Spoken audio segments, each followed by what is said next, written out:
ये कहानी है एक ऐसे आदमी की जो बनने के बाद एक महान आत्मा बन जाती है और इस महान आत्मा को पुनर्जन्म लेने के लिए 7 ऐसे पड़ाव पार करने होंगे जो बहुत खतरनाक है। क्या ये आत्मा पुनर्जन्म ले पाएगी? देखते हैं इस कहानी में। फिल्म की शुरुआत में हम एक आदमी को देखते हैं जिसका नाम किम था और यहाँ किम ने एक बच्चे को पकड़ा हुआ था और वो रस्सी से लटकते हुए नीचे गिर रहा था। किम यहाँ फायर ब्रिगेड का काम करता है, लेकिन एक बिल्डिंग में आग लगने की वजह से एक बच्चे को बचाते हुए वो बिल्डिंग से कूद जाता है और किम यहाँ से रस्सी से लटका हुआ था। इससे पहले किम का दोस्त उसे बचा पाता। इस रस्सी में आग लगने की वजह से ये रस्सी टूट जाती है और किम नीचे गिर जाता है, लेकिन किम को कुछ भी नहीं होता और जिस बच्चे को किम ने पकड़ा हुआ था वो बिल्कुल ठीक होती है। फिर ये बच्ची यहाँ से जल्दी से उठकर अपने परिवार के पास चली जाती है। यहाँ किम भी उस बच्ची के पास जाता है और उसका नाम पूछता है, लेकिन यहाँ कोई भी किम का जवाब नहीं देता। ऐसे लग रहा था कि कोई उसे देख ही नहीं सकता। यहाँ हमें पता चलता है कि किम इस बच्चे की जान बचाते हुए मारा गया था और यहाँ किम की आत्मा को लेने के लिए 3 लोग आते हैं। ये तीनों किम की आत्मा के गार्डियन बन के यहाँ पर आए हुए थे। ये आदमी और ये लड़की किम के पास आते हैं। यहाँ ये लड़की किम का कार्ड चेक करती है, जो कि किम को बताती है, तुम एक पैरागन हो, तुम्हारी आत्मा एक पैरागन है और ये एक पैरागन आत्मा बहुत कम पाई जाती है।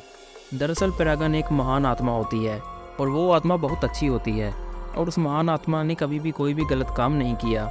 और ये लड़की किम को ये भी बताती है कि तुम्हें 7 पड़ाव से गुजरना होगा और इस 7 पड़ाव को तुमने 50 दिनों के अंदर पूरा करना होगा और अगर 50 दिन के अंदर तुमने 7 पड़ाव को पास कर लिया तुम पुनर्जन्म ले सकते हो, यानी कि तुम इस दुनिया में दोबारा पैदा हो सकते हो और तुम दोबारा से इस दुनिया में आकर अपनी ज़िंदगी जी सकते हो।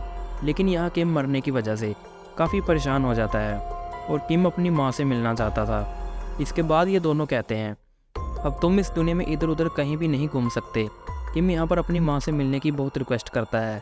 तभी यहाँ पर एक पोर्टल खुलता है और यह पोर्टल एक दूसरी दुनिया का दरवाज़ा होता है। वो किम की आत्मा को अपने साथ लेकर जाता है। अब इसके बाद देखते हैं यहाँ किम दूसरी दुनिया में पहुँच चुका था। साथ ही यहाँ पर किम की जैसी बहुत सारी आत्माएँ होती हैं, लेकिन यहाँ किम का बहुत अच्छी तरीके से वेलकम किया जाता है क्योंकि किम की आत्मा एक पैरागन थी, यानी कि किम की आत्मा एक महान आत्मा होती है। किम को इन सारी चीज़ को पूरा करने के लिए 7 पड़ाव से गुजरने होंगे और यहाँ ये तीनों एंजल गार्डियन किम के साथ ये अब यहाँ किम को पहले पड़ाव पर ले जाता है। इसके बाद किम को हेलो मर्डर में पेश किया जाता है। हेलो मर्डर में उन आत्मा को लाया जाता था जो लोग मरने से पहले मर्डर किया करते थे या फिर जिसकी वजह से कोई भी इंसान मरा हो। जब किम अपने नीचे देखता है, नीचे बहुत ही ज़्यादा गर्म लावा था और उस लावा में बहुत सारी आत्माएँ थी और इन सारी आत्मा को यहाँ सजा दी गई थी। इस गार्ड ऑफ मर्डर के 2 एम्प्लॉय होते हैं। वो एम्प्लॉय किम को बोलते हैं आज से कई साल पहले एक बिल्डिंग में आग लगी थी और इस बिल्डिंग के अंदर किम का दोस्त फंस गया था। किम अपने दोस्त को उस पत्थर में फंसे हुए देखकर उसकी जान नहीं बचाता, लेकिन यहाँ किम उस बच्ची को बचाने के लिए अपने साथी को यहीं ही छोड़ के जाता है। इसलिए उस बच्चे को बचाने की वजह से किम का दोस्त यहाँ पर मर गया था। इसे सुनते ही यहाँ पर एम्प्लॉय बोलता है कि एक मर्डर है, इसलिए किम को यहाँ लावा के अंदर डाल देना चाहिए। इस एम्प्लॉय की बात सुनकर गॉड ऑफ मर्डर कहते हैं तुम्हें इज्जत से बात करनी चाहिए क्योंकि किम की आत्मा एक महान आत्मा है। यहाँ एम्प्लॉय कहता है कि किम को ज़्यादा से ज़्यादा 5 साल की सज़ा मिलनी चाहिए। तभी यहाँ पर किम के गार्डियन एंजल बोलता है आपको इस बात पर नज़र डालनी चाहिए कि किम के साथ उस रात क्या हुआ था। असल में उस बिल्डिंग के अंदर किम का दोस्त उस पत्थर के नीचे फंस गया था और किम अपने दोस्तों को बचाने की बहुत ज़्यादा कोशिश करता है, लेकिन इसके बावजूद भी उसको नहीं बचा पाया। तभी किम को दूसरी तरफ से एक आवाज़ आती है। तभी किम का दोस्त कहता है तुम इस पत्थर को नहीं उठा पाओगे, इसलिए तुम दूसरे आदमी की मदद करो। इसके बाद किम दूसरे आदमी को वहाँ से बचाकर बाहर ले जाता है।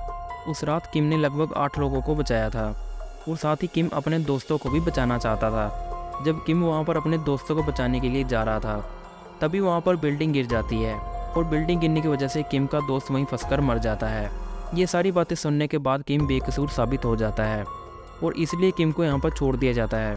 इसके बाद किम और उसके गार्डियन एक बोर्ड में बैठकर अगले पड़ाव के लिए चले जाते हैं और इसी के साथ ही मूवी यहीं पर ख़त्म हो जाती है। और पार्ट 2 के लिए कमेंट कीजिए।